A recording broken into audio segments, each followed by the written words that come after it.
The rain drummed steadily against the tall windows of the Mitchell family mansion in Greenwich, Connecticut, as if the sky itself was mourning the death of Robert Mitchell, patriarch of one of the state's most influential business dynasties.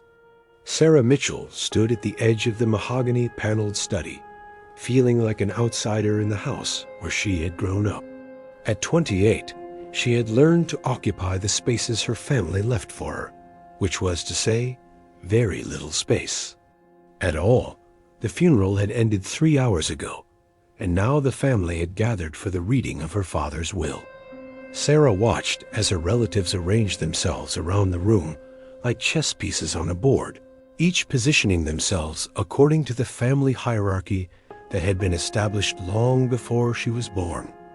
Her mother, Victoria Mitchell, sat regally in the leather armchair that had been Robert's favorite, her silver hair perfectly coiffed despite the day's events.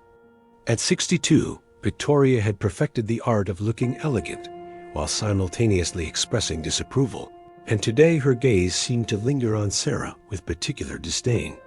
"Sarah, darling, perhaps you should sit closer," Victoria said, her voice carrying that familiar tone of false sweetness that Sarah had learned to decode as a child. "Though I suppose it doesn't matter much where you sit." The comment landed exactly as intended, and Sarah felt the familiar knot in her stomach that had been her constant companion during family gatherings for as long as she could remember.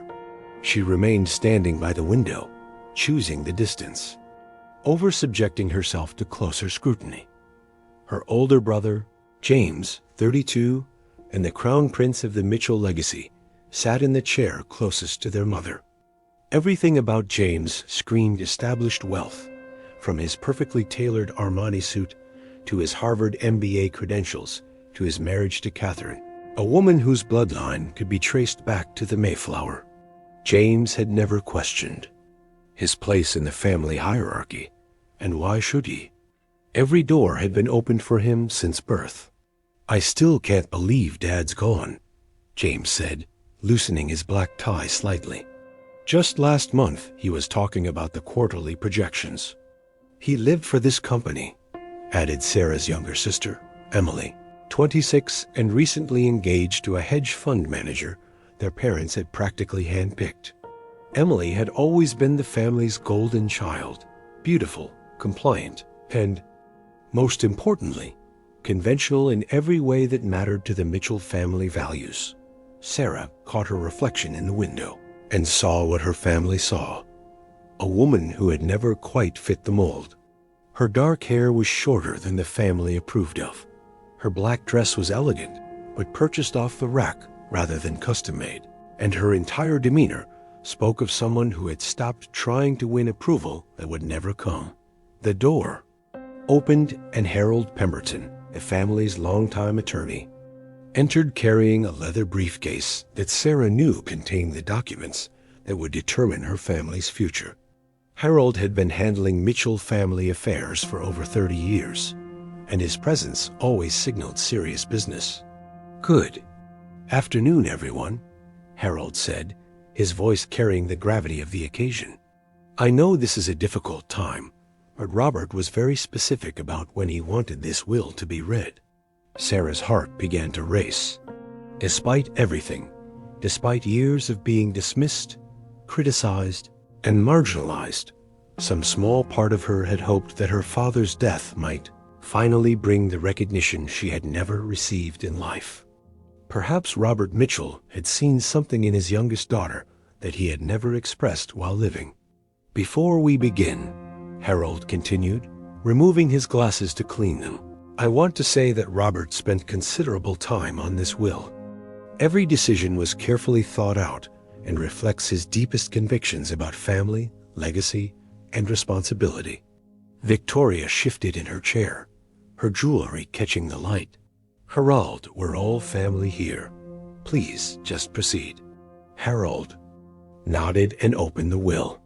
The last will and testament of Robert Charles Mitchell, dated March 15th of this year. Sarah noticed the date, just 2 months before her father's sudden heart attack. Had he somehow known? Had there been signs? she missed during their last awkward conversation at Emily's engagement party? To my beloved wife, Victoria Ann Mitchell, Harold read, I leave our family home in Greenwich, the vacation property in Martha's Vineyard, and a trust fund of $5 million to ensure her comfort for the remainder of her life. Victoria nodded approvingly, as if this was exactly what she had expected and nothing less than what she deserved. To my son, James Robert Mitchell, I leave my shares in Mitchell Industries, totaling 60% of the company, along with all associated voting rights. It is my hope and expectation that James will continue to build the legacy that 3 generations of Mitchell men have created. James sat up straighter, the weight of inheritance and expectation settling on his shoulders. I won't let you down, Dad, he whispered to the room. To my daughter, Emily Catherine Mitchell, I leave a trust fund of $3 million, the art collection from the study, and my blessing for a future that I know will be bright and filled with the traditional values that make our family strong. Emily wiped away a tear, reaching for her fiance's hand. Thank you, Daddy, she said softly. Sarah felt her chest tightening. Each bequest was generous, thoughtful, and spoke to her father's love and hopes for the recipients. Surely there would be something for her, perhaps not equal to her siblings, given her status as the family outsider, but something that acknowledged she was still his daughter. Harold cleared his throat and continued reading. To various charities and organizations that have been important to the Mitchell family legacy, I leave the following donations. The list was extensive. The Country Club, the local hospital, James's alma mater, the Conservative Political Action Committee that Victoria supported. Sarah listened to the litany of bequests, watching the numbers add up in her head. Millions of dollars flowing to institutions and causes that represented everything the Mitchell family stood for: tradition, conservatism, the preservation of old money values that Sarah had never embraced. And finally, Harold said, his voice becoming notably quieter, regarding my daughter Sarah Elizabeth Mitchell. The room fell silent. Sarah could hear her own heartbeat in her ears. Harold looked up from the will, his eyes finding Sarah's across the room. In that moment, she saw something that made her blood run cold: pity. Regarding my daughter Sarah Elizabeth Mitchell, he repeated, I have decided that due to her persistent rejection of family values, her inflammatory political views, her choice to live a lifestyle contrary to Mitchell traditions, and her apparent determination to distance herself from everything this family represents, she shall receive no portion of my estate. It is my hope that this decision might encourage her to reconsider her choices, and perhaps in time, find her way back to the values that define our family. The words hit Sarah like a physical blow. She felt the air leave her lungs and had to grip the window frame to keep from swaying. Complete disinheritance. Not a reduced share, not a token amount. Nothing. The silence in the room was deafening. Sarah looked around at her family's faces, searching for some sign of surprise, some indication that they hadn't known this was coming. But what she saw was worse than shock. She saw relief on some faces, satisfaction on others, and worst of all, validation of everything they had always believed about her. There must be some mistake, Sarah finally managed to say, her voice sounding foreign to her own ears.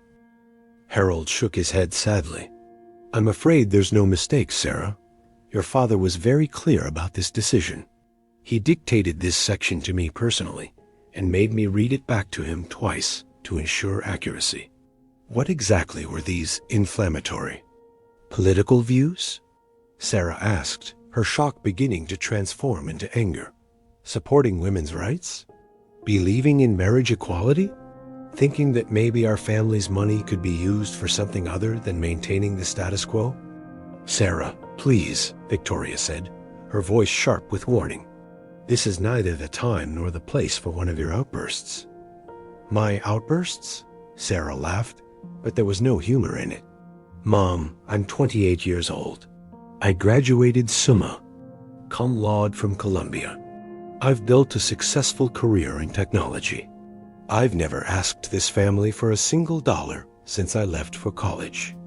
But because I don't share Dad's political views, because I don't think women should be seen and not heard, because I actually care about people who weren't born into privilege, I'm disinherited? James finally spoke up, his voice uncomfortable. Sarah, you have to understand Dad's position. You've always been difficult. The things you post on social media, the causes you support, the way you talk about the family business like it's some kind of evil empire. You've made it pretty clear that you don't want to be part of this family. I never said I didn't want to be part of this family.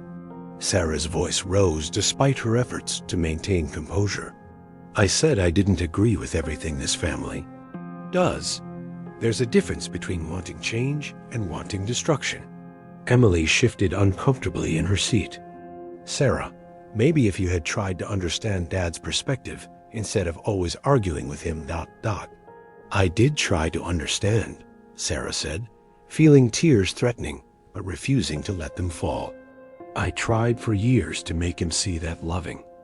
This family didn't mean I had to agree with every single thing he believed.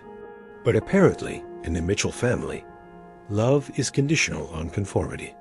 Victoria stood up, her face flushed with anger. How dare you suggest that our love is conditional? We have tolerated your behavior for years, hoping you would mature and come to your senses. Your father gave you every opportunity to be part of this family's legacy, and you threw it all away for your liberal politics and your stubborn pride. Tolerated? The word felt like a slap. Is that what you call it when a mother supports her daughter? Toleration? Sarah, Harold interjected gently, your father did include a provision. If you wish to contest the will, you're certainly within your legal rights to do so.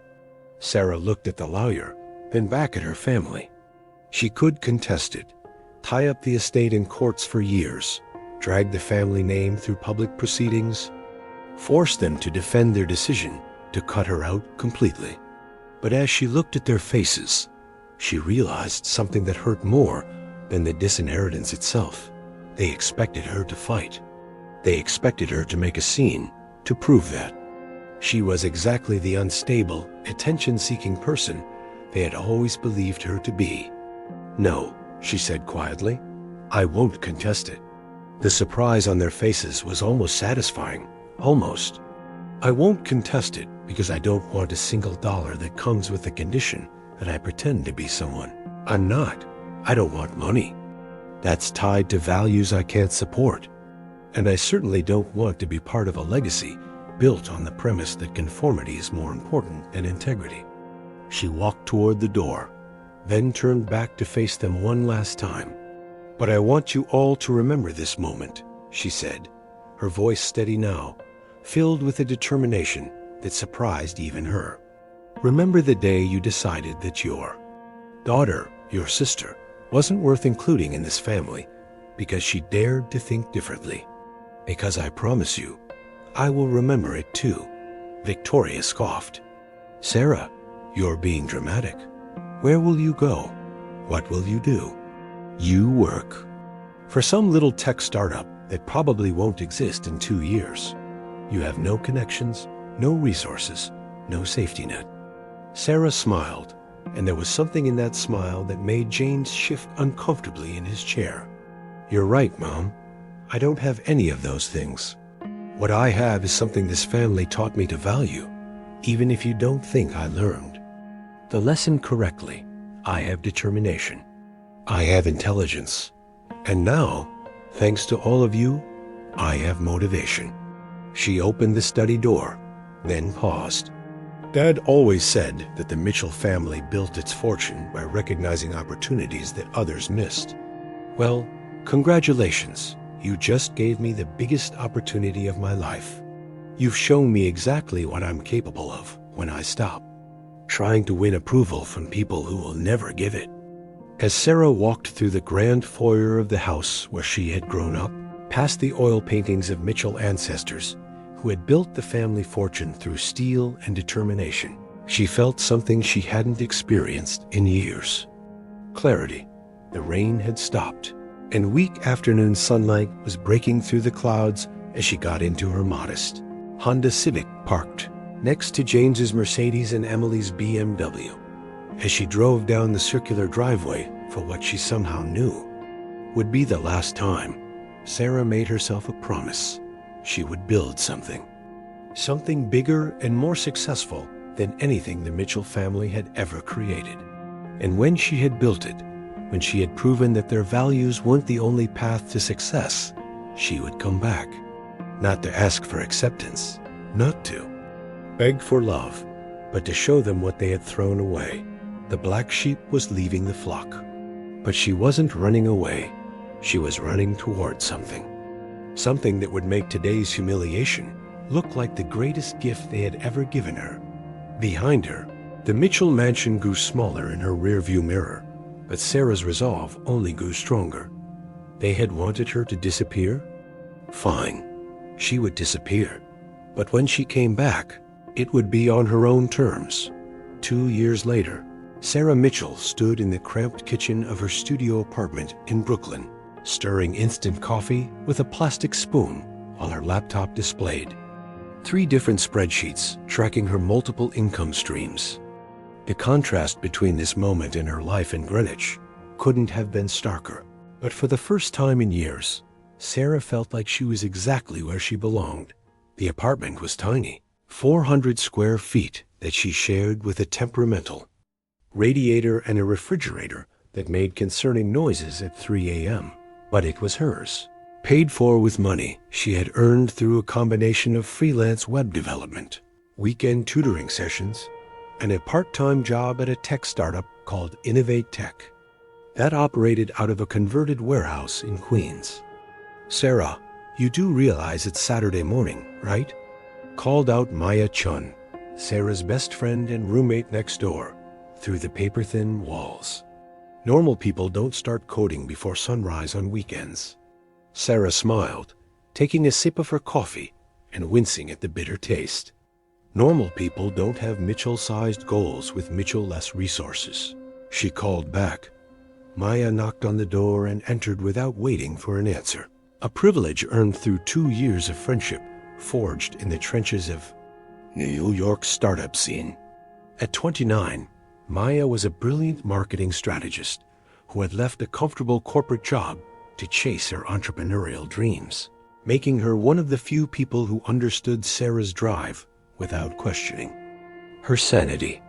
"Okay, but seriously," Maya said, perching on the edge of Sarah's pull-out couch that doubled as her office chair. "When's the last time you took a day off? And I mean a real day off, not your version where you work on passion projects instead of paying projects." Sarah minimized her coding window and turned to face her friend. Maya had a point. The past 2 years had been a relentless cycle of work, save, invest, repeat. But every dollar earned and every skill mastered was a step closer to her ultimate goal. "I'll take a day off when I can afford to," Sarah said. "Right now, I'm building something." "I know you're building something. The question is whether you'll burn out before you finish building it." Sarah's phone buzzed with a text from her current client, a small business owner who needed an e-commerce website launched by Monday. The payment from this project would cover her rent and groceries for the month, with maybe enough left over to add to her investment account, the account that had grown from $0 to $50,000 over the past 2 years through careful saving and smart stock picks. "Maya, can I tell you something?" Sarah said, setting down her coffee. "Do you remember when we first met? At that networking event where everyone was talking about their trust funds and their parents' connections." "You mean the event where you told that hedge fund bro that his startup idea was aggressively mediocre?" Maya grinned. "Hard to forget. That night, you asked me why I was so angry. And I told you about the inheritance, about being cut off from my family. But I never told you the whole story." Maya settled in more comfortably. Over their friendship, She had heard bits and pieces of Sarah's family drama, but she sensed there were layers she hadn't yet uncovered. "When I was growing up," Sarah began, "I thought the problem was that I wasn't good enough for my family. I thought if I just tried harder, got better grades, was more agreeable, they would finally accept me. It took me until college to realize that the problem wasn't that I wasn't good enough, it was that I was too different." She pulled up a photo on her phone from her college graduation. Sarah beaming in her cap and gown, flanked by Victoria and Robert Mitchell, both looking like they were attending a funeral rather than celebrating their daughter's summa cum laude achievement. "This was taken the day I graduated from Columbia," Sarah said. "I had just been accepted to Stanford's MBA program with a full scholarship. I was 22 years old, and I thought this was it. This was the moment they would finally be proud of." "Me? What happened?" "At dinner that night, I told them about my plans to focus on sustainable technology and social impact investing. I talked about using business as a force for positive change. And my father ... double quotes." Sarah paused, the memory still stinging. "My father told me that if I wanted to waste my education on liberal nonsense, I shouldn't expect the family to support. He did. He said if I went to Stanford with those ideas, I might as well not come back home." "And did you go to Stanford?" "No." Sarah laughed bitterly. "I thought I was being mature. I thought I was choosing family over personal ambition. So I turned down Stanford, came back to Connecticut, and took a job at a traditional investment firm that my father approved of. I spent 2 years trying to fit into a world that felt like wearing clothes that were 3 sizes too small." Maya nodded, understanding starting to dawn on her face. "That's when you started developing the inflammatory political views your fathers will mentioned." "Exactly. The more I worked in traditional finance, the more I saw how the system perpetuated inequality. I couldn't stay quiet about it, and every time I spoke up at family dinners, on social media, at company events, I was told I was being difficult or naive." Sarah opened another window on her laptop, showing a news article from 3 years ago. The headline read, "Mitchell Industries faces criticism over environmental practices." "This article was about my family's company," Sarah said. "They were dumping chemicals into the Connecticut River and fighting the EPA's cleanup orders. When I confronted my father about it, he told me I didn't understand business. When I posted about it on Facebook, my mother called me crying, asking how I could embarrass the family like that." "So you left?" "I tried to make one more compromise. I agreed to stay quiet about the company's practices, if they would at least consider implementing some sustainable initiatives. For 6 months, I worked on a proposal for green technology investments, carbon offset programs, ethical supply chain management. I put everything into that presentation." Sarah's voice grew quiet. "I presented it to the board of directors, including my father and brother. They listened politely, thanked me for my creative ideas, and then voted unanimously to table the proposal indefinitely. That's when I knew I would never fit into their world." Maya was quiet for a moment, processing the story. "So you moved to New York and started over?" "I moved to New York with $5,000 in savings, a computer science degree I had never used professionally, and a burning desire to prove that success doesn't require selling your soul." The laptop chimed with another email, a response to one of the dozens of job applications Sarah had submitted this week. She was ready to move beyond freelancing and join a company where she could make a bigger impact, but finding the right fit was proving challenging. "What's that one?" Maya asked, noticing Sarah's expression change as she read. "It's from Technova Solutions. They're a mid-sized company that develops software for renewable energy systems. They want to interview me for a senior developer position." "That's great. You've been wanting to get into sustainable tech." "Yeah, but ... double quotes," Sarah hesitated. "The salary is only $75,000. That's good money, but it's not building an empire money. And I need empire money if I'm going to achieve what I've set out to do. Maya studied her friend's face. Sarah, can I ask you something? And I want you to really think about the answer. Sure. Are you trying to build something meaningful, or are you trying to prove something to your family? The question hit harder than Sarah expected. She had been so focused on the goal of showing her family they were wrong about her that she hadn't stopped to examine whether that goal was driving her toward success or toward self-destruction. Maybe both, she admitted. Finally, okay, but here's the thing. If you're only motivated by proving them wrong, what happens if you succeed? What happens when you've built your empire and shown them that they underestimated you? Will that actually make you happy? Or will you just find a new way to feel empty? Sarah stared at her laptop screen, where the Technova email waited for a response. I don't know, she said honestly. All I know is that every time I think about giving up, every time I think about settling for less than what I'm capable of, I remember sitting in that study listening to my father's will. I remember the look on their faces, not surprise, not regret, just validation that they had been right about me all along. But they weren't right about you. No, they weren't. But the only way to prove that, to them and to myself, is to build something so undeniably successful that even they can't dismiss it. Maya was quiet for a moment, then grinned. Okay, but what if we could do both? What if you could take the Technova job and use it as a stepping stone to something bigger? What do you mean? I mean, what if instead of trying to build an empire from scratch in your spare time, you get inside a growing company, learn everything you can, make connections, and then either move up within that company or use what you learn to start your own venture? Sarah considered this. The past 2 years of freelancing had taught her valuable skills, but Maya was right. There was only so much she could accomplish working alone in a studio apartment. Plus, Maya continued, sustainable tech is exactly where you want to be. If you're going to prove your family wrong about business being incompatible with social responsibility, what better place to do it than in a company that's already committed to that mission? Over the next hour, Sarah and Maya researched Technova Solutions thoroughly.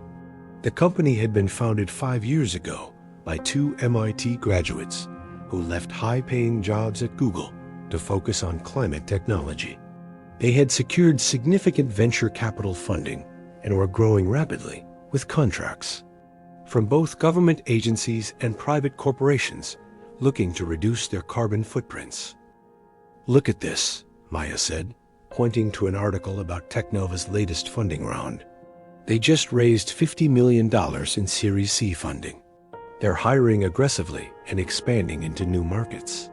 Sarah read over the company's mission statement: to accelerate the world's transition to sustainable energy through innovative software solutions that make renewable technology accessible, affordable, and efficient.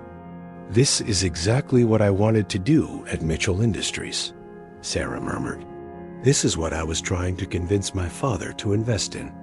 And now you could be part of building it instead of trying to convince other people to build it.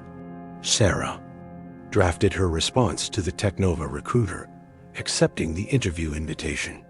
As she hit send, she felt a familiar mixture of excitement and terror, the same feeling she had experienced when she first moved to New York with nothing but a dream and a determination to prove herself. Her phone rang, interrupting her thoughts. The caller ID showed Emily Mitchell. Sarah stared at the phone, debating whether to answer. She hadn't spoken to any member of her family since the day of the will reading 2 years ago, though she had heard through mutual friends that Emily's engagement had been called off after her fiancé was caught embezzling from his hedge fund. Answer it, Maya said. You'll always wonder what she wanted if you don't. Sarah picked up the phone. Hello, Emily. Sarah? Oh my God, I wasn't sure you'd answer. Emily's voice sounded different, less polished, more vulnerable than Sarah remembered. I almost didn't. What do you want, Em? I wanted to talk to you about everything that happened. About the will, about Dad, about ... Emily's voice broke slightly. About how we treated you. Sarah felt her chest tighten. Emily, if this is some kind of family intervention. It's not. I swear it's not. I just ... I've been thinking a lot lately about what Dad said in the will, about how you rejected family values. And I realized that maybe you weren't rejecting our values. Maybe you were trying to show us better ones. Sarah was quiet, not trusting herself to speak. Sarah, are you there? I'm here. I know you probably don't want to hear from me, and I understand if you hang up. But I needed to tell you that I think Dad was wrong. About you, about the will, about everything. And I think the rest of us were wrong too. What changed your mind? Emily laughed, but there was no humor in it. A lot of things. The engagement falling apart made me realize how much of my life I was living for other people's approval. And then I started paying attention to some of the causes used to talk about. Climate change, wealth inequality, social justice. I started reading about them instead of just dismissing them as liberal nonsense. And I realized that you weren't being difficult or rebellious. You were being principled. And instead of listening to you, we punished you for caring about things that mattered. Sarah felt tears threatening, but she pushed them back. Emily, I appreciate you calling, but I can't go backward. I can't pretend that the last 2 years didn't happen, or that what happened in Dad's study was okay. I'm not asking you to. I'm just asking, maybe someday, when you're ready, we could try to build something different. Not the family we used to be, but maybe something better. After they hung up, Sarah sat in silence for several minutes. Maya had tactfully retreated to her own apartment, leaving Sarah alone with her thoughts. The conversation with Emily had stirred up emotions Sarah had spent 2 years trying to suppress. Part of her wanted to hope that reconciliation was possible, that her family might actually change. But another part of her, the part that had been hardened by rejection and strengthened by independence, knew that she couldn't afford to be distracted by that hope. She opened her laptop and looked at the Technova website again. Tomorrow, she would interview for a job that could change everything. Not because it would prove anything to her family, but because it would move her closer to the life she actually wanted to build. But as she prepared for bed that night, Sarah couldn't shake the feeling that Emily's call was somehow connected to her father's business. Why now? Why, after 2 years of silence, was Emily suddenly reaching out with apologies and admissions? Sarah made a mental note to research Mitchell Industries' recent performance. If her family was reaching out after years of silence, there might be more to the story than Emily's apparent change of heart. After all, Sarah had learned from the Mitchells themselves that timing was everything in business. And in a family that had built its fortune on recognizing opportunities and weaknesses, a surprise phone call from a sister who had never before questioned the family line felt less like coincidence and more like intelligence gathering. But whether Emily's motives were pure or calculated didn't matter. Sarah had work to do, goals to achieve, and an empire to build. The black sheep had learned to run with wolves, and she wasn't planning to slow down for anyone, family included. 5 years later, Sarah Mitchell stood on the 42nd floor of the Chrysler Building, looking out over Manhattan through the floor-to-ceiling windows of her corner office. The view was spectacular. Central Park to the north, the East River gleaming in the afternoon sun, the entire city sprawling beneath her like a circuit board of ambition and possibility. But Sarah wasn't admiring the scenery. She was studying. The financial reports spread across her mahogany desk, each page representing another piece of the puzzle she had been carefully assembling for the past 3 years. The brass nameplate on her desk read, Sarah Mitchell, Chief Technology Officer, Technova Solutions. But that title barely captured the influence she had built within the company. What had started as a senior developer position had evolved through a series of strategic moves, innovative projects, and calculated risks into something approaching real power. "Sarah, the board meeting starts in 10 minutes, announced David Chun, her assistant and Maya's younger brother, as he knocked on her open door. "The quarterly projections are loaded on your tablet, and I've prepared the backup slides you requested." "Thanks." "David, any word from our friends at Goldman Sachs?" "Marcus called this morning. He said the preliminary assessment looks very promising, but he wants to discuss the timeline in person." Sarah nodded, gathering her materials. The Goldman Sachs meeting was the culmination of 6 months of careful preparation, the final piece of a strategy that would either elevate her to the next level of success or reveal the limits of her ambitions. As she walked toward the boardroom, Sarah reflected on the journey that had brought her here. The Technova interview 5 years ago had gone better than she could have hoped. Dr. Jennifer Walsh, the company's co-founder and CEO, had been impressed not just by Sarah's technical skills, but by her vision for how technology could address social and environmental challenges. "Most developers see code as an end in itself," Dr. Walsh had said during that first interview, "but you see it as a tool for change." That's exactly what we need here. Sarah had started at Technova with enthusiasm and a determination to prove herself, but it was her first major project that had truly established her reputation. 6 months into the job, she had identified a critical inefficiency in the company's flagship software, a platform that helped utility companies manage renewable energy grids. The existing system was powerful but complex, requiring extensive training and technical support that limited its adoption. Working nights and weekends, Sarah had developed a simplified interface that maintained all the system's capabilities while making it accessible to operators with minimal technical background. The innovation had increased Technova's client retention rate by 40% and opened up new markets in smaller municipalities that couldn't afford extensive technical training. "Sarah, you didn't just solve a coding problem," Dr. Walsh had told her. When she presented the upgrade, "You solved a business problem, an accessibility problem, and a scalability problem all at once. That's the kind of thinking we need in leadership." The promotion to senior technical lead had come with a 30% salary increase and stock options that would prove more valuable than Sarah had initially realized.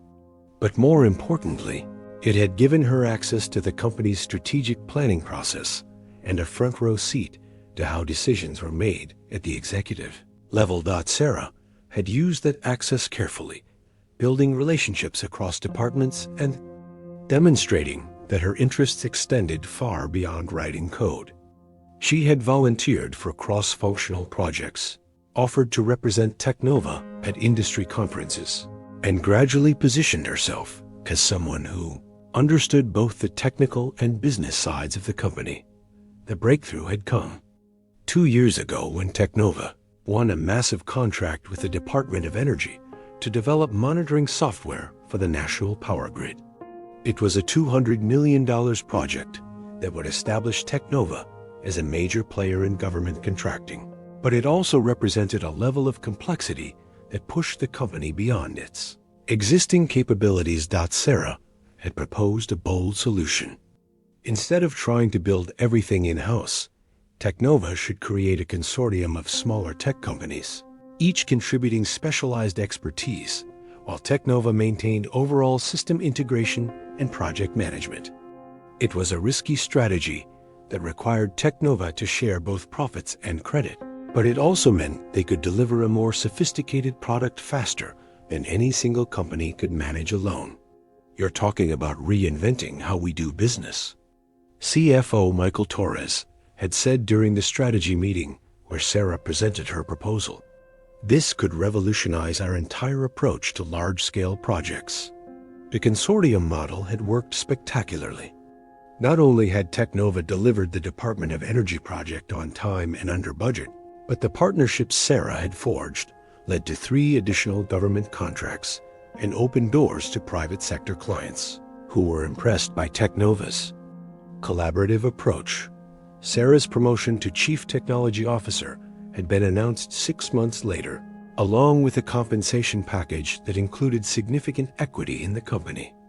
At 33, she was now one of the youngest C-level executives in the sustainable tech sector, and her personal net worth had grown to just over $3 million. Modest by Mitchell family standards, but built entirely through her own efforts. Wealth accumulation, while satisfying, wasn't Sarah's primary focus. What kept her working 12-hour days wasn't the money. It was the information those long hours provided access to. As CTO, Sarah had legitimate reasons to research Technova's competitors, analyze market trends, and maintain relationships with investors and industry analysts. What the board didn't know was that much of her research focused on one particular competitor, Mitchell Industries. Her family's company had never fully embraced sustainable technology, but economic pressure was forcing them to explore new markets. Climate regulations were tightening. Investors were increasingly focused on ESG, environmental, social, and governance criteria, and consumer preferences were shifting toward environmentally responsible products.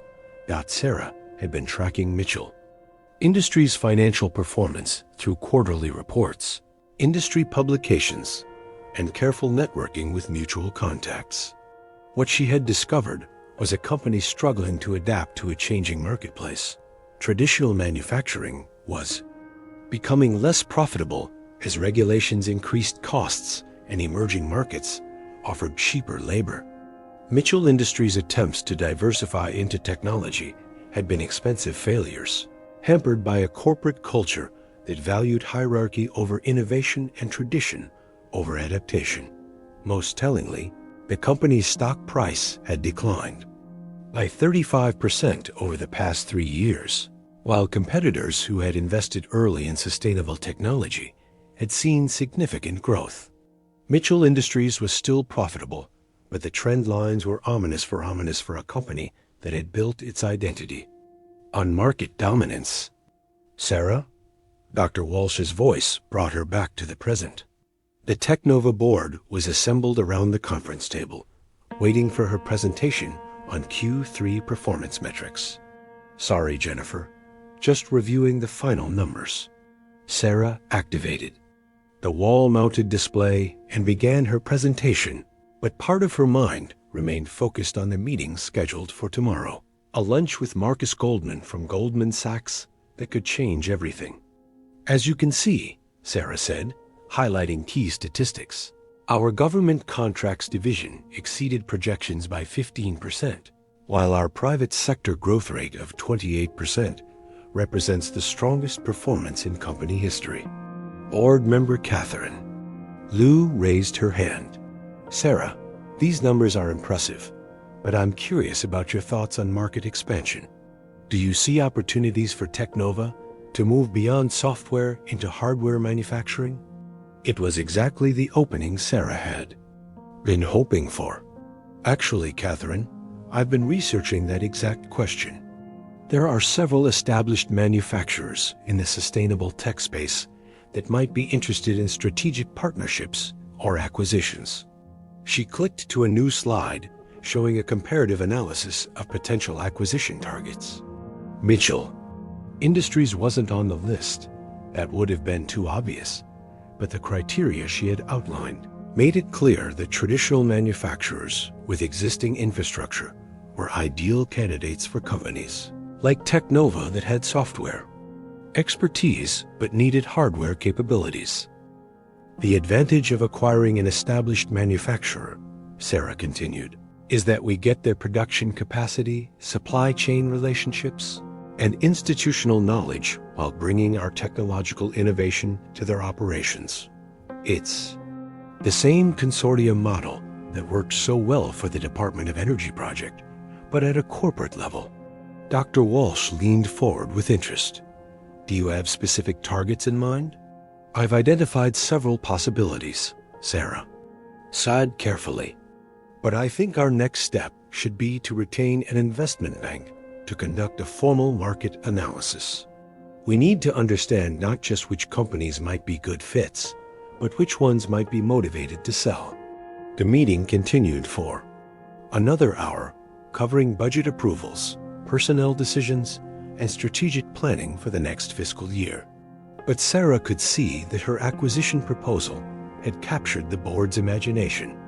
Technova had grown rapidly through organic expansion and partnerships, but a well-chosen acquisition could accelerate their growth by years and establish them as a major industry player.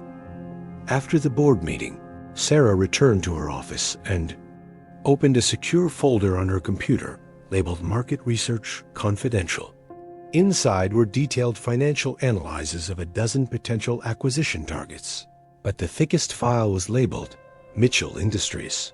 She had been building this dossier for 2 years, using every resource available to a well-connected tech executive.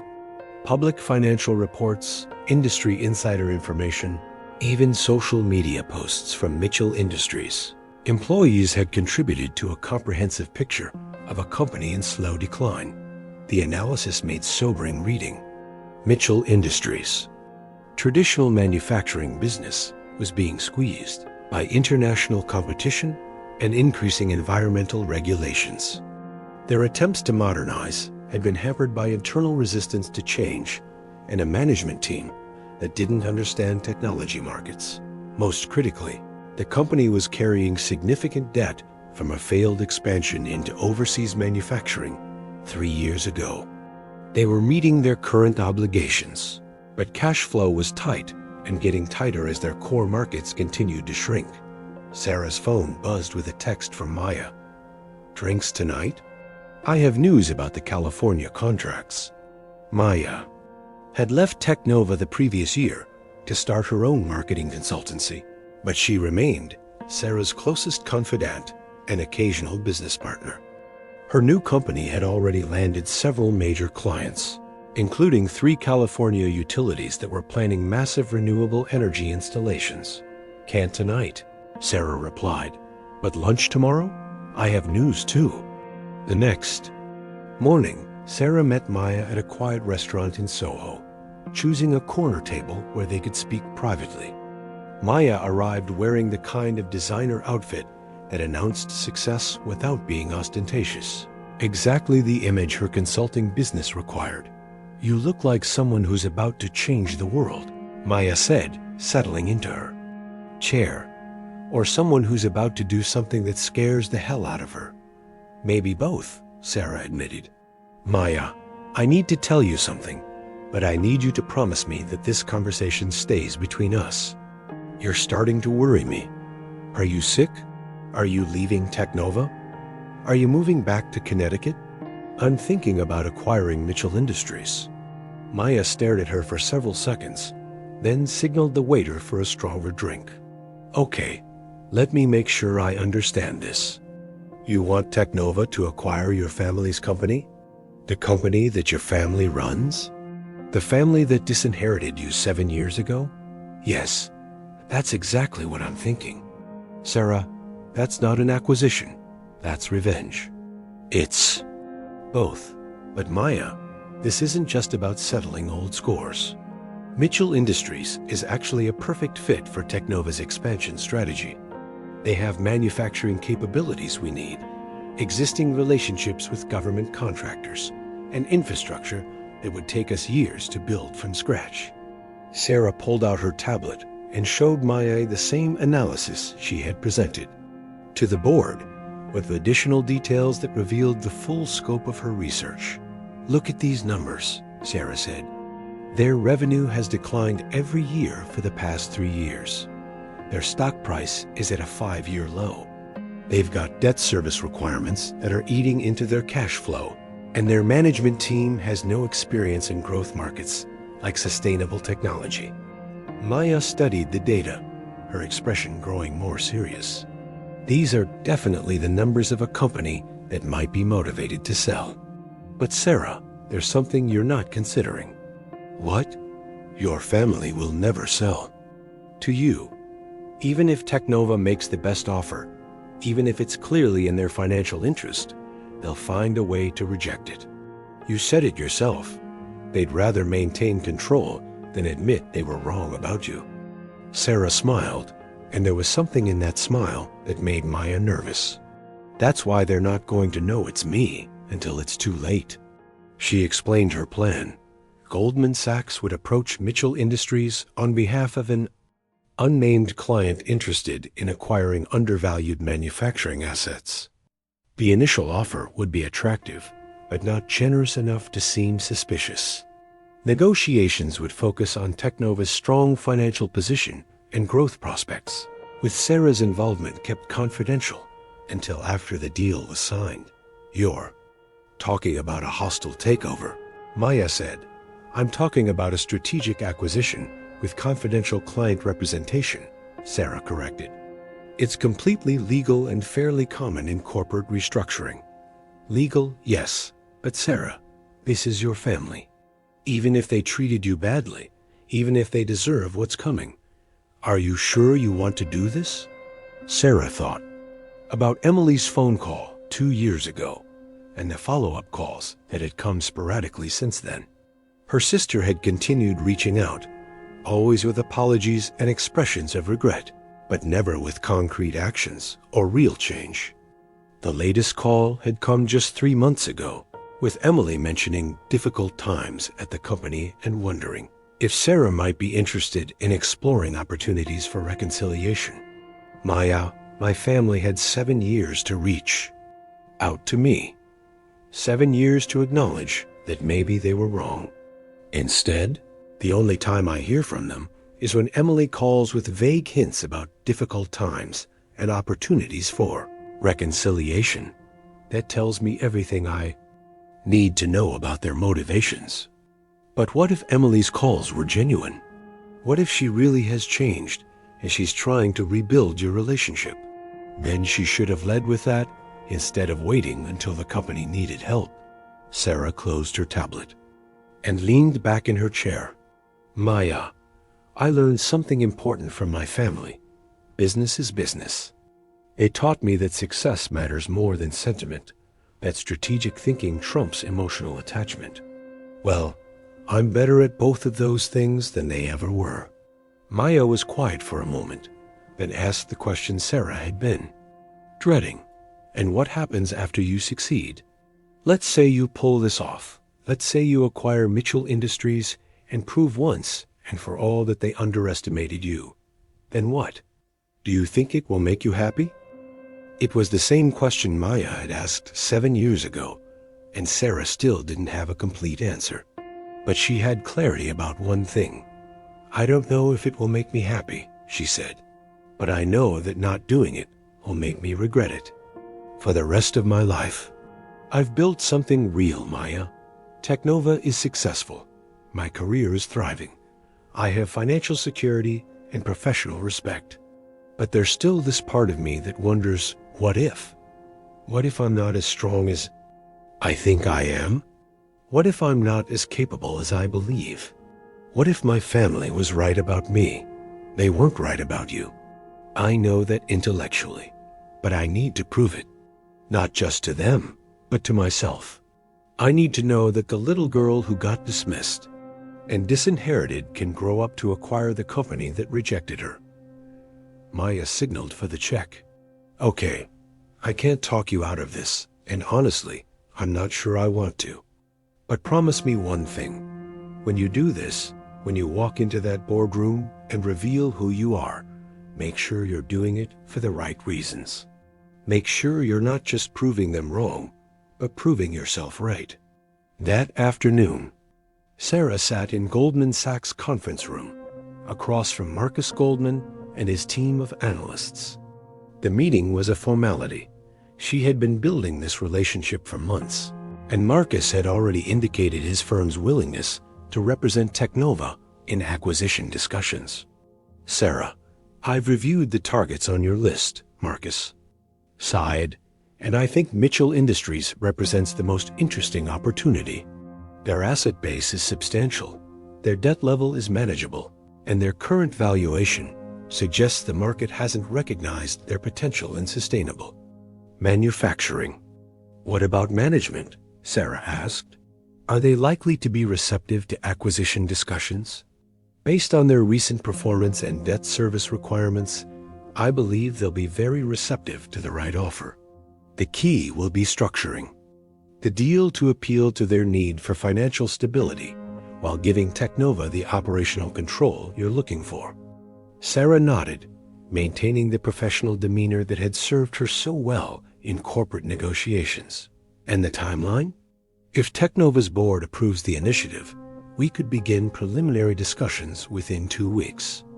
Given Mitchell Industries' situation, I expect they'll move quickly once they see the numbers. As Sarah walked back to her office that evening, she called Dr. Walsh to schedule a private meeting. It was time to present the full acquisition proposal to Teknova's leadership. The proposal that would either establish her as one of the most successful executives in the sustainable tech industry, or reveal the limits of how far talent and determination could take someone who had started with nothing. But as she looked up at the Manhattan skyline, Sarah felt something she hadn't experienced since the day she left Greenwich 7 years ago. Absolute certainty about her path forward. The black sheep was about to become the wolf. 3 months later, Sarah sat in the back of a black town car as it wound through the familiar streets of Greenwich, Connecticut. The autumn leaves were at their peak, painting the landscape in brilliant reds and golds that reminded her of childhood walks with her father, back when she still believed that love and acceptance were things that could be earned through good behavior and academic achievement. We'll be there in 5 minutes, Miss Mitchell, said the driver, glancing at her in the rearview mirror. Sarah nodded, reviewing the documents in her leather portfolio one final time. Today was the culmination of 18 months of careful planning, strategic positioning, and what Marcus Goldman had called the most elegant hostile takeover I've seen in 20 years of investment banking. The plan had unfolded exactly as Sarah had envisioned. Goldman Sachs had approached Mitchell Industries 6 weeks ago with an acquisition offer from an unnamed client, describing Teknova only as a rapidly growing sustainable technology company, with significant government contracts and venture capital backing. The initial offer of $320 million had been carefully calculated, high enough to get the Mitchell family's attention, but not so high as to seem suspicious. James Mitchell, now CEO of Mitchell Industries, following their father's death 2 years earlier, had initially been skeptical. But as Goldman Sachs presented Teknova's financial statements, growth projections, and strategic vision for modernizing Mitchell Industries' manufacturing capabilities, skepticism had given way to cautious optimism. The acquiring company is particularly interested in Mitchell Industries' government contracting relationships and manufacturing infrastructure, Marcus had explained during the preliminary negotiations. They see significant synergies between their software capabilities and your hardware production capacity. What Marcus hadn't mentioned, what James and the Mitchell Industries board didn't know, was that the acquiring company's CTO had been studying their vulnerabilities for years, waiting for exactly the right moment to strike. That moment had come when Mitchell Industries' debt service requirements coincided with their lowest quarterly earnings in a decade. The company wasn't in immediate danger of bankruptcy, but the financial pressure was sufficient to make James and the board receptive to acquisition discussions that they might have rejected in stronger times. Sarah's phone buzzed with a text from Dr. Walsh. Board approved final terms. You're authorized to proceed with disclosure. Congratulations, Sarah. You're about to make history. The car turned through the wrought iron gates of Mitchell Industries headquarters, a sprawling campus of red brick buildings that had been the family's pride for 3 generations. Sarah remembered visiting these offices as a child, holding her father's hand as he showed her the manufacturing floors and explained how their products helped build America's infrastructure. She had dreamed then of someday working alongside him, of being the daughter who could carry on the Mitchell legacy. Now she was about to own it. Ms. Sarah Mitchell, for the 2 p.m. board meeting, she told the receptionist, enjoying the flicker of confusion that crossed the young woman's face at the familiar last name. Of course, Ms. Mitchell. They're expecting you in the executive conference room, 11th floor. Sarah took the elevator to the top floor, remembering her last visit to this building 7 years ago when she had come to her father's office to discuss his environmental policies. Robert Mitchell had listened to her concerns with polite indifference and dismissed her suggestions as idealistic nonsense that would bankrupt the company. Today, she would be sitting in his chair. The executive conference room was exactly as she remembered it. A long mahogany table surrounded by leather chairs, oil paintings of previous Mitchell family patriarchs looking down from the walls, and floor-to-ceiling windows offering a view of the Connecticut countryside that the family had dominated for nearly a century. James was already seated at the head of the table, flanked by the other board members: CFO Patricia Hayes, Coo Michael, Romano, and 3 outside directors who had been recruited during the company's expansion years. They all looked up as Sarah entered, and she watched recognition dawn on their faces in slow motion. James went white, then red, then white again. What the hell is this? Good afternoon, James, Sarah said calmly, taking the empty chair at the opposite end of the table.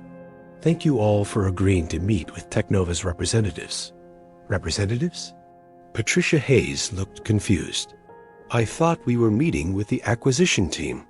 You are, said Marcus Goldman, entering the room behind Sarah with 2 associates carrying briefcases full of legal documents.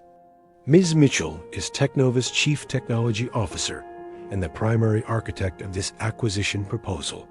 The silence that followed was so complete that Sarah could hear the antique clock on the mantel ticking. She had imagined this moment countless times over the past 3 years, but the reality was even more satisfying than her fantasies. The looks of shock, betrayal, and dawning comprehension on their faces told her everything she needed to know about how thoroughly she had outmaneuvered them. This is impossible, James finally managed. Sarah works for some startup. She doesn't have the resources to acquire a company valued at $320 million, Sarah interrupted. You're right, I don't. But Technova does. And as CTO and primary shareholder, I have the authority to make acquisition decisions on behalf of the company.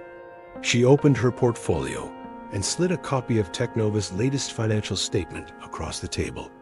As you can see, Technova's current valuation is approximately $800 million, with annual revenues of $200 million and a growth rate of 40% year over year. The acquisition of Mitchell Industries represents a strategic expansion that will accelerate our growth while providing you with immediate capital and long-term stability. Michael Romano, who had been CFO when Sarah was still in college, leaned forward with a mixture of admiration and wariness. Sarah, I have to admit, this is impressive, but you have to understand our position. Selling the company to, well, to you ... It's not just a business decision. It's personal. You're absolutely right, Michael. It is personal. Just like it was personal when my father decided to disinherit me for having different political views. Just like it was personal when this family spent years treating me like an embarrassment and a disappointment. And just like it's personal now that I'm offering to save your company from the financial difficulties that your traditional management approach has created. She stood and walked to the windows, looking out at the landscape where she had grown, up believing that family and loyalty were the most important values in the world. But here's the thing about making business personal, she continued, turning back to face them. It clouds your judgment. It makes you reject opportunities that could benefit everyone just because they come from sources you didn't expect. James stood up abruptly, his face flushed with anger. You think this is about business? You think this is about our financial situation? Sarah, this is about revenge. You're trying to destroy everything Dad built because you're still angry about. The will? Destroy? Sarah laughed, but there was no humor in it. James, I'm trying to save it. Do you want to see what destruction looks like? She nodded to Marcus, who opened his briefcase and removed a thick folder. These are the projections for Mitchell Industries' performance over the next 3 years if current trends continue. Patricia, I think you'll find the cash flow analysis particularly interesting. Patricia Hayes took the folder with shaking hands and began reading. As she absorbed the numbers, her face grew pale. James, these projections, if they're accurate, ... They're accurate, Sarah said. They're based on your own internal financial reports, combined with industry trends and competitive analysis, without significant capital investment in new technology and sustainable manufacturing processes. Mitchell Industries will be insolvent within 18 months. The room was silent as Patricia passed the projections to the other board members. Sarah watched their faces as they absorbed the reality of their situation, the reality she had been anticipating for 3 years. But with Technova's acquisition, she continued, Mitchell Industries becomes part of a growing company with access to government contracts worth over $500 million. Venture capital relationships that could fund unlimited expansion and technological capabilities that will make your manufacturing processes 40% more efficient within the first year. Outside Director Helen Chung, who had been quiet throughout the meeting, finally spoke. Sarah, assuming these projections are accurate, and assuming your acquisition offer provides the capital injection we need, what happens to current management? What happens to the Mitchell family's role in the company? It was the question Sarah had been waiting for, the moment when she would reveal the full scope of her victory. That depends entirely on current management's willingness to embrace change, she said. Technova believes in promoting talent and rewarding performance, regardless of family connections or legacy status. James, if you're willing to work within a modern corporate structure focused on innovation and sustainability, there will absolutely be a role for you in the new organization. James stared at her in disbelief. You're offering me a job? In my own company? I'm offering you an opportunity to be part of something bigger than what this company has become under traditional management. Your choice is whether to take that opportunity or to watch everything your family built disappear because you were too proud to accept help from the daughter you rejected. The confrontation was interrupted by a knock on the conference room door. Sarah's heart skipped as her mother, Victoria Mitchell, entered the room. At 69, Victoria was still an imposing figure, her silver hair perfectly styled and her designer suit conveying the authority of someone who had been the power behind the Mitchell throne for decades. I heard we had an unexpected visitor, Victoria said, her voice carrying the same tone of disapproval Sarah remembered from childhood. Hello, Sarah. You look successful. Hello, Mother. Yes, I've done quite well for someone who was supposedly destined to fail without family support. Victoria took a seat at the table, and Sarah noticed that everyone else deferred to her presence. Even 7 years later, even with James officially running the company, Victoria Mitchell remained the family matriarch whose opinion carried decisive weight. Sarah, Victoria said, I won't pretend that I'm not impressed by what you've accomplished. Building a successful company, earning the resources to make this acquisition offer, it's more than we expected when you left. When I was thrown out, Sarah corrected. When you chose to leave rather than accept your father's guidance. Victoria's voice remained calm, but Sarah could see the steel beneath the politeness. But I have to ask, is this really about business? Or is this about proving a point? Sarah sat back down, recognizing the challenge in her mother's question. This was the moment when she had to decide whether to reveal her true motivations. or maintain the professional facade that had brought her this far. "It's about both," she said finally. "Yes, I want to prove that you were wrong about me. I want to show that the daughter you disinherited for being different has become more successful than the son you trusted with everything. But it's also about creating something better than what this company has been." She pulled out her tablet and displayed a presentation she had been working on for months. Mitchell Industries, under Teknova ownership, will become a leader in sustainable manufacturing. We'll retrofit your facilities with clean energy systems, implement zero-waste production processes, and develop products that help other companies reduce their environmental impact. The family business will become a force for positive change, instead of just profit preservation. Victoria studied the presentation for several minutes, and Sarah could see her calculating not just the financial implications, but the legacy implications. For a woman who had spent her life protecting the Mitchell family reputation, the prospect of being associated with environmental leadership rather than environmental resistance clearly had appeal. And what about the Mitchell name? Victoria asked, would it remain on the company? The company would be renamed Teknova Manufacturing, a subsidiary of Teknova Solutions. But the Mitchell family's contribution to American manufacturing would be acknowledged and honored in the company's history and mission statement. James stood up and walked to the window, staring out at the facilities his great-grandfather had built. "I can't believe we're seriously considering this. I can't believe we're talking about selling our family's company to someone who hates everything we stand for." "I don't hate everything you stand for," Sarah said quietly.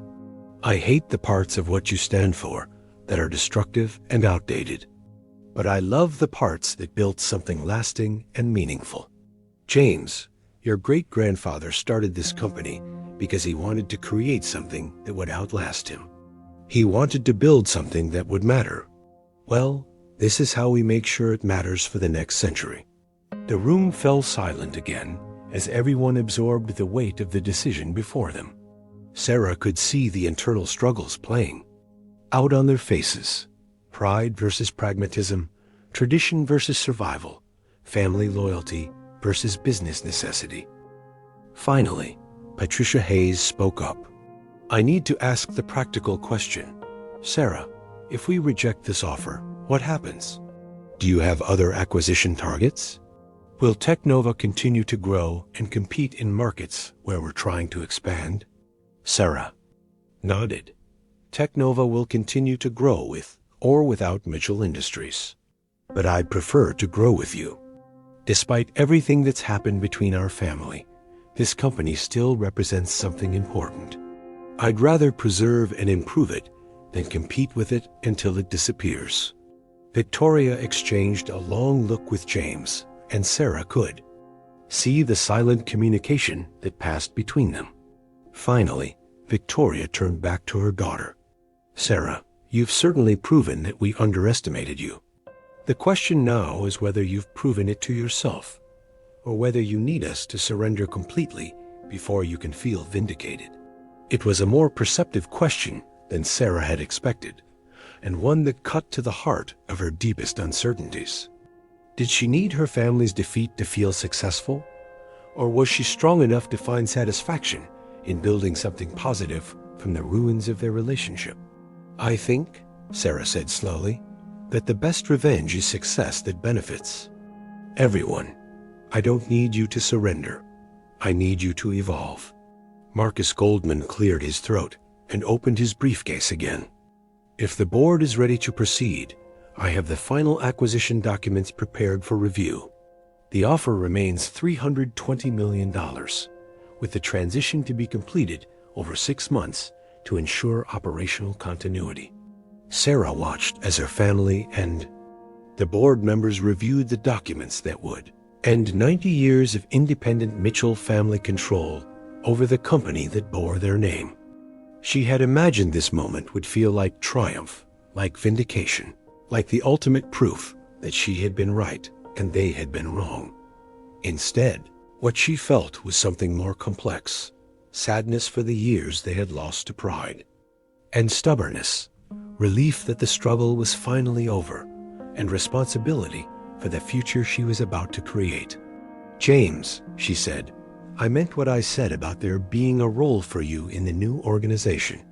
I'll need someone who understands the manufacturing side of the business, someone who knows the history and the people. That could be you, if you want it to be." James looked at her for a long moment, and for the first time since she had entered the room, his expression wasn't hostile.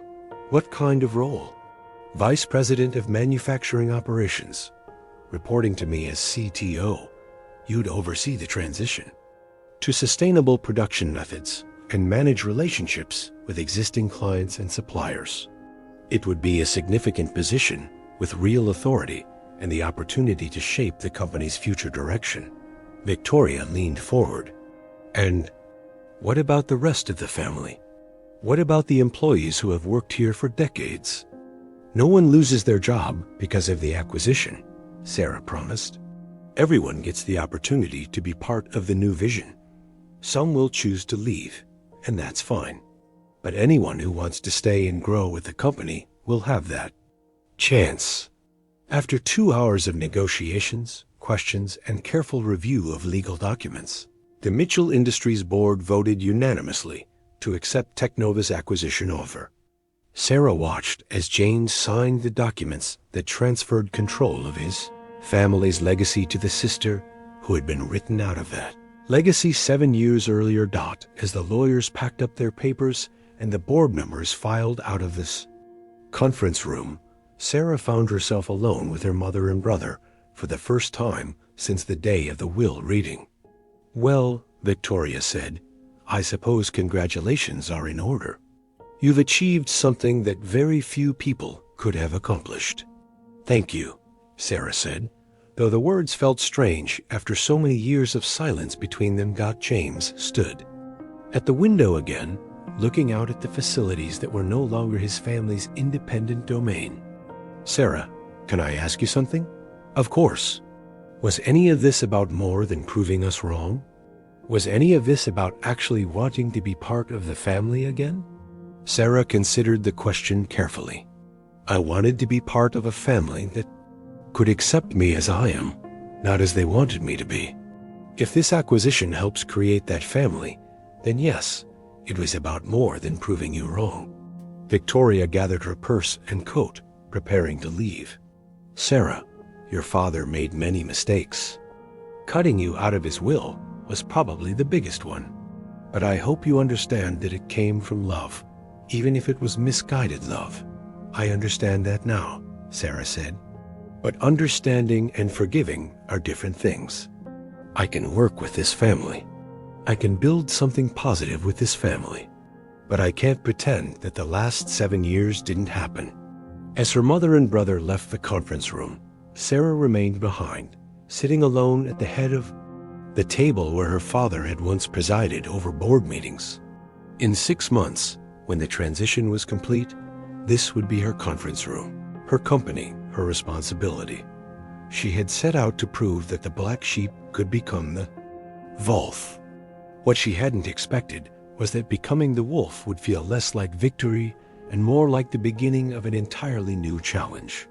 But as Sarah looked out at the Connecticut landscape where she had grown up dreaming of acceptance and belonging, she realized that she had finally found something better than acceptance. She had found the power to create the kind of family and the kind of company that aligned with her values.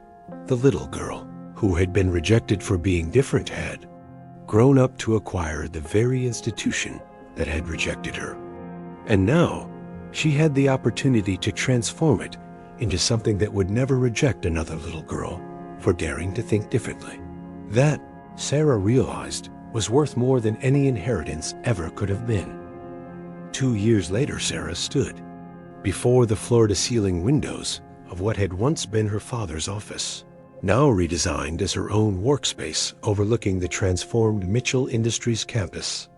Where there had once been outdated manufacturing equipment and inefficient processes, she now saw solar panels gleaming on rooftops, electric vehicle charging stations in the parking lots, and the gleaming new research and development facility. That had become the crown jewel of Technova manufacturing. "The quarterly numbers just came in," announced James, entering the office with a tablet in hand and an expression that had evolved from skeptical resignation to genuine enthusiasm over the past 24 months. Revenue is up 47% from last year, and our sustainability metrics are exceeding every target we set. Sarah turned from the window, smiling at the sight of her brother in his role as Vice President of Manufacturing Operations. The transition hadn't been easy for either of them, but James had proven more adaptable than anyone had expected. His deep knowledge of the company's operations, combined with Sarah's technological innovations, had created a partnership that neither had anticipated when the acquisition was finalized. "Which target specifically?" Sarah asked, settling into her chair behind the desk that had belonged to 3 generations of Mitchell men. "Carbon emissions are down 52% from pre-acquisition levels. Energy efficiency is up 38%. And the zero waste initiative achieved its goals 6 months ahead of schedule." James sat down across from her, a position that had become comfortable for both of them. More importantly, employee satisfaction surveys show an 89% approval rating for the new direction of the company. Sarah nodded, pleased but not surprised. The transformation of Mitchell Industries had been her primary focus since the acquisition, and every metric confirmed that the integration was succeeding beyond her most optimistic projections. "What about the Connecticut governor's visit next week?" she asked. "Are we ready for the renewable energy showcase?" "Completely ready. The governor's team specifically requested to see the solar manufacturing line and the battery recycling facility. They're talking about using our sustainability model as an example for other manufacturers in the state." The irony wasn't lost on Sarah. The same company that her father had refused to modernize, the same company that had resisted environmental regulations for decades, was now being held up as a model for sustainable manufacturing. The transformation felt like vindication, not just of her business strategy, but of the values that had made her the black sheep of the family. Her phone buzzed with a video call notification from Dr. Jennifer Walsh, Technova's CEO, calling from the company's Silicon Valley headquarters. "Sarah, congratulations on the quarterly numbers," Dr. Walsh said as her face appeared on the office monitor. "The Technova board is thrilled with the manufacturing division's performance. You've exceeded every projection we made when we approved the acquisition." "Thank you, Jennifer. The success really belongs to the whole team here. James and his operations staff have been incredible partners in the transition. Speaking of partnerships, I have some news that I think you'll find interesting. The Department of Defense has approached us about a major contract for sustainable infrastructure technology.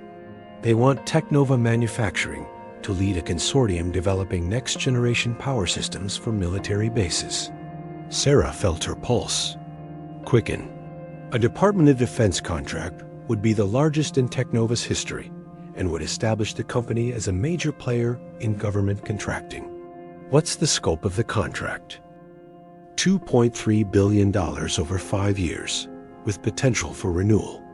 They want renewable energy systems, advanced battery technology, and smart grid infrastructure that can operate independently in remote locations. It's exactly the kind of project that requires both our software expertise and your manufacturing capabilities. After the call ended, Sarah sat in her office reflecting on how dramatically her life had changed. 3 years ago, she had been the disinherited daughter plotting revenge against her family. Now she was the leader of a transformation that had not only saved the family business, but elevated it to new heights of success and social impact. "Sarah?" Emily's voice came from the office doorway. Sarah's younger sister had returned from California 6 months ago, asking if there might be a role for her in the new organization.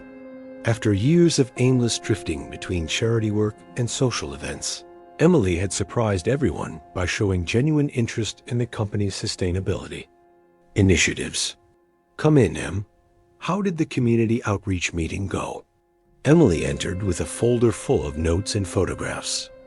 As Director of Community Relations, she had been working to rebuild the company's relationships with local environmental groups and community organizations that had viewed Mitchell Industries with suspicion for decades. Better than expected, Emily said, sitting down beside James. The Greenwood Environmental Coalition agreed to partner with us on the river restoration project. They're still skeptical about our motives, but they're willing to work with us as long as we maintain transparency about our environmental impact. Sarah nodded approvingly. The river restoration project was deeply personal for her. It involved cleaning up the same Connecticut river that her father's company had polluted for decades. The project would cost Technova Manufacturing $50 million over 3 years, with no direct financial return, but Sarah considered it essential for the company's moral transformation. And the scholarship program? Sarah asked. 15 recipients. This year, all from local high schools, all interested in studying environmental science or sustainable technology. The program is getting great community response. The Mitchell Family Scholarship Program had been Sarah's idea, funded entirely by the increased profits from the company's sustainable transformation. It provided full college tuition for students from working-class families who wanted to pursue careers in environmental or social impact fields, the kind of careers that Robert Mitchell had once dismissed as liberal nonsense. There's one more thing, Emily said, her voice becoming more serious. I got a call from Mom yesterday. She wants to talk to you. Sarah's relationship with Victoria had remained cordial but distant since the acquisition. They spoke at company, events and family gatherings, but the deeper conversations about forgiveness and reconciliation had been postponed indefinitely by mutual agreement. What does she want to discuss? A foundation. She's been thinking about Dad's will, about the money he left to various conservative organizations. She wants to know if there's a way to redirect some of those funds to causes that you care about. Sarah was quiet for a moment, processing the implications. Victoria's willingness to revisit her husband's posthumous charitable giving represented a significant evolution in her thinking. Tell her I'm willing to meet. But Emily, I need you to understand something. I can work with this family. I can build a successful business with this family. But I can't pretend that the past didn't happen. Any conversation about the foundation has to start with acknowledgement of what went wrong. I think she's ready for that conversation, Emily said. The success of the company transformation has made her realize that maybe Dad's way wasn't the only way. That evening, Sarah met her mother at a quiet restaurant in downtown Greenwich, the same town where she had grown up feeling like an outsider in her own family. Victoria arrived precisely on time, dressed elegantly, but more simply than Sarah. Remembered from her childhood. You look well, Sarah, Victoria said as they were seated at a corner table with privacy for serious conversation. Thank you. You look well too, Mom. They ordered wine and made small talk about the company's success, Emily's new role, and James's adaptation to his position. But Sarah could sense that Victoria was building up to something more significant. Sarah, Victoria finally said, I've been thinking a lot about your father's will, about the decisions he made regarding the foundation and the charitable donations. What about them? When he wrote that will, he was angry. Angry at you for challenging his worldview. Angry at himself for not being able to bridge the gap between your values and his. Angry at the world for changing faster than he could adapt.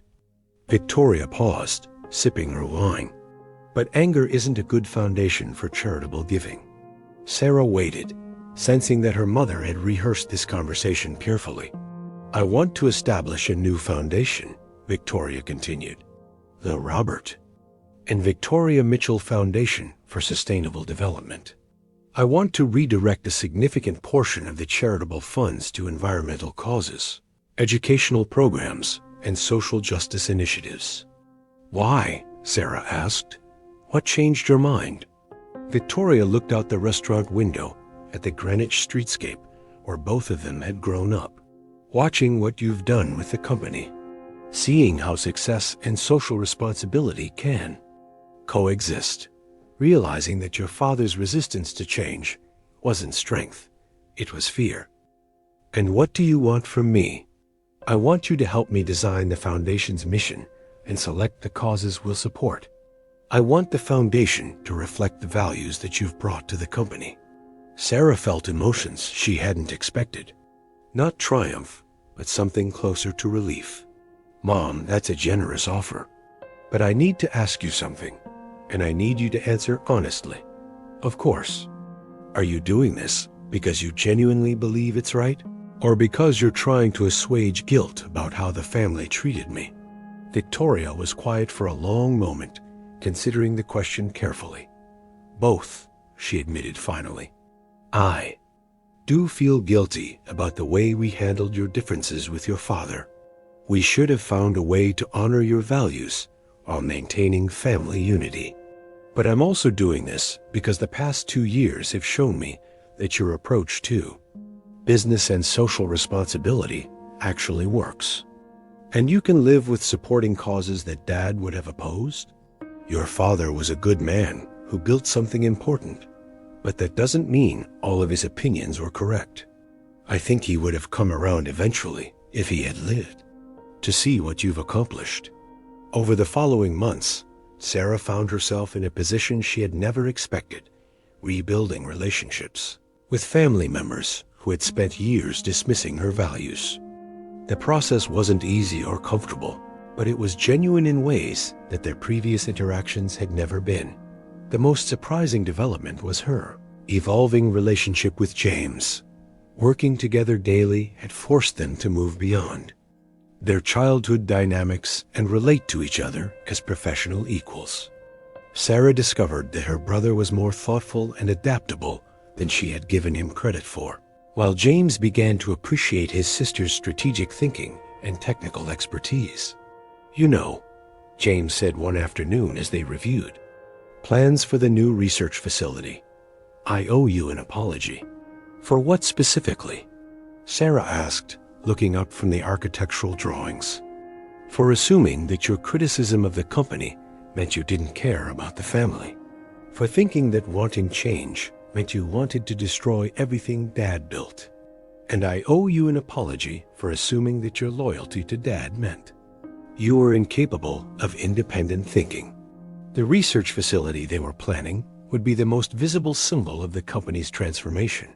A state-of-the-art center for developing sustainable manufacturing technologies, funded by the profits from the company's environmental improvements. The facility would employ 200 engineers and scientists, making Technova Manufacturing one of the largest employers of environmental technology professionals in New England. 1 year later, Sarah stood on the stage of the newly completed research facility's auditorium, addressing an audience of employees, community leaders, government officials, and environmental advocates. The occasion was the announcement of the Department of Defense contract that Dr. Walsh had first mentioned 2 years earlier. When I acquired this company 3 years ago, Sarah said, looking out at the diverse audience that included both longtime Mitchell Industries employees and new hires. Attracted by the company's transformation, many people asked whether it was possible to build a successful business while maintaining strong environmental and social values. She paused, seeing familiar faces in the audience. James and Emily in the front row, Victoria sitting with the board members, Maya, who had flown in from California, where her consulting business had grown into a major firm, and dozens of employees who had embraced the company's new mission. Today, I'm proud to announce that Technova Manufacturing has been selected to lead a $2.3 billion Department of Defense contract to develop sustainable infrastructure technology for military installations worldwide. This contract will create 500 new jobs, establish us as a global leader in sustainable manufacturing, and prove that profitability and social responsibility are not only compatible, they're mutually reinforcing." The applause was enthusiastic, but what moved Sarah most was seeing the genuine pride on her family's faces.